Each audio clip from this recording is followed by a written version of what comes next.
discuss the chapter 3, Early Education in Calamba and Binyan. Okay. The hero first teacher. Ang kauna-unang naging teacher ni Rizal ay walang iba kundi ang kanyang magulang na si Doña Dora. It said that on her lap learned at the age of 3 the alphabet and the prayer. Also, he mentioned in his student memoir that my mother taught me how to read and to say haltingly the humble prayers which I raised fervently to God. Then, Doña Dora as a tutor was patient, conscientious, and understanding. Siya ang kauna-unahang nakadiskubre na si Rizal ay mayroong talento sa poetry. That's why, in-encourage niya ito para magsulat ng mga poems. Then, as soon as Rizal grew older, his parents employed private tutors to give him private lesson at home. Ang kauna-unahan niya naging maestro ni Rizal ay si Maestro Celestino, followed by Maestro Lucas Padua. Then later on, an old man named Leon Monroy, which is a former classmate of Rizal's father, became his tutor. Si Leon Monroy naman ang naging teacher ni Rizal sa Spanish and Latin. Pero sa hindi nasang pangyayari, si Leon Monroy ay namatay makalipas ang 5 buwan. Then after Monroy death, nag-desisyon ng magulang ni Rizal na dalhin si Rizal sa Binyan upang doon mag-aral. Then in June 1869 ay umalis si Rizal sa Calamba patungo sa Binyan. At kasama nga niya dito ay ang kanyang kapatid na si Pasiano, who acted as his second father. Then, pagkatapos nun, ay it takes 1.5 hours nung sila makarating sa kanilang paroroonan. Then, at night, they arrived the house of their aunt. Rizal was invited by his cousin Leandro to went sightseeing in town. But instead of enjoying the sight, Jose Rizal became depressed because of homesickness. Then, sinabi pa niya na, in the moonlight, I remember my hometown, my idolized mother, and my solicitous sister. Oh, how sweet to me was Calamba, my hometown, in spite of the fact that it was not as wealthy as Binyan. Then, first day in school in Binyan, ito ay kinabukasan, which is Monday.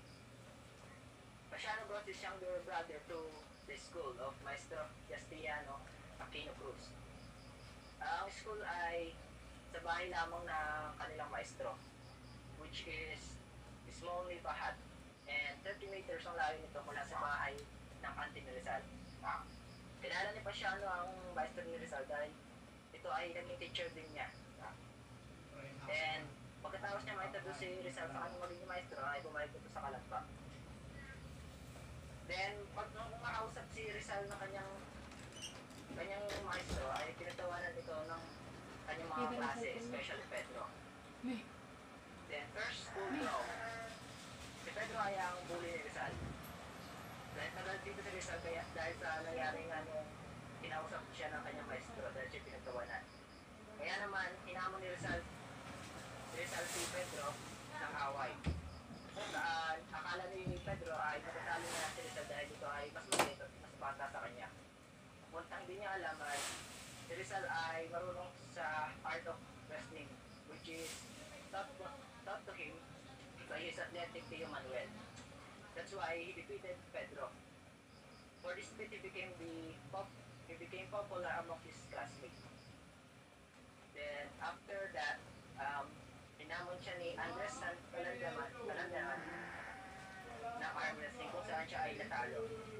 At sa mga sumunod na araw ay hinamon siya ng hinamon ng kanyang mga klaseng lalaki.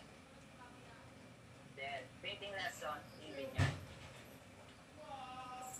Malapit sa kanilang pinapasokang school ay merong isang pintor na nangalang Juancho. He was the father-in-law of the school teacher, which is Maestro Aquino. And he also gave Rizal a free lesson in drawing and painting. Then si Jose Guevara naman ay kaklase ni Rizal. Silang dalawa ay naging apprentice ni Old Juancho. They improved their art in that due time. They became the then daily life in Binyan. Jose Rizal led a methodical life in Binyan, almost Spartan-like. He said that here was my life. I heard the 4 o'clock mass. There was any or I studied my lesson at that hour and I went to mass afterward. I returned home and I went to the airport to look for a marbolo to eat. Then I took a breakfast which consisted general of a dish of rice and 2 dried small fish. And I went to class which I came out at 10 o'clock. Ganun ang mga naging buhay ni Rizal nung siya ay nasa Binyan. Then best student in school. Jose beat all the Binyan boys in academic study. So he surpassed them all in Spanish, Latin, and other subjects. Kaya naman dahil dito, hindi na iwasan na magka mayroon ng jealous of his intellectual superiority ang kanyang mga older classmates. Siya ay sinisiraan ng mga ito sa kanyang mga maestro.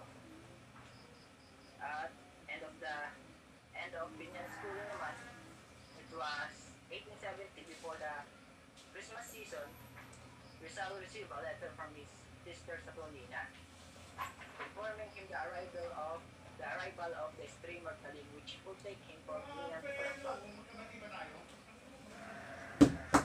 Then on December 17, 1870, after 1 year and a half of schooling in that town, Jose Rizal left Binyan and returned to Calamba.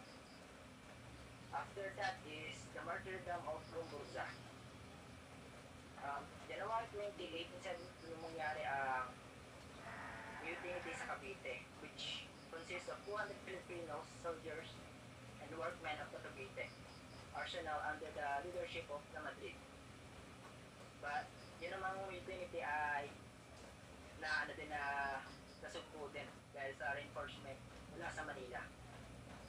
Then after that is bibitayin na yung Gumburza. At ang Gumburza nga pala ay stand for the name of Father Mariano Gomez, Jose Burgos, and Jacinto Zamora. They are the leaders of the secular movement to Philippinize the Philippine parishes. Accordingly, despite the Archbishop plea for clemency because of their innocence, they were still executed at sunrise on February 17, 1872 by the order of Governor General Iscuerdo. Ang pagkamatay ng Gumburza or ng tatlong pare ay labis na kinalungkot ng pamilya ni Rizal. At nung nalaman niya ni Pasiano na namatay ang kanyang kaibigan na si Burgos, ay labis niya itong kinalungkot dahil ito ay kanyang kaibigan, maestro at kaklas at housemate. Then he quit his study at the College of San Jose and returned to Calamba, where he told the heroic story of Burgos to his younger brother, Jose Rizal, who was then nearly 11 years old. 1872 truly inspired Rizal to fight the evil of Spanish tyranny, and within his second novel, El Filibusterismo, to Gumburza. Injustice, the hero's mother. Before June of 1872, si Doña Teodora at ang kapatid nito ay na-arrested or nahuli dahil sa pinakalat ng asawa ni Jose Alberto na tinangkado siyang laksuni ang dalawang ito. Dahil nga nito ay muntik na niyang i-divorce ng kanyang asawa, pero dahil kay Doña Teodora ay na-avert yung pangyayari doon. Then, dahil hindi na kontento doon ng dahil hindi pa rin naging matino ang kanyang asawa, ay yun nga, sinampahan silang dalawang Doña Teodora na kaso na kung saan ay siya daw ay lalason ng dalawang to. At ang humuli kay Doña Teodora ay kalahati. Until the Manila Royal Audiencia or Supreme Court acquitted her of the alleged crime. Yun lamang po, maraming salamat.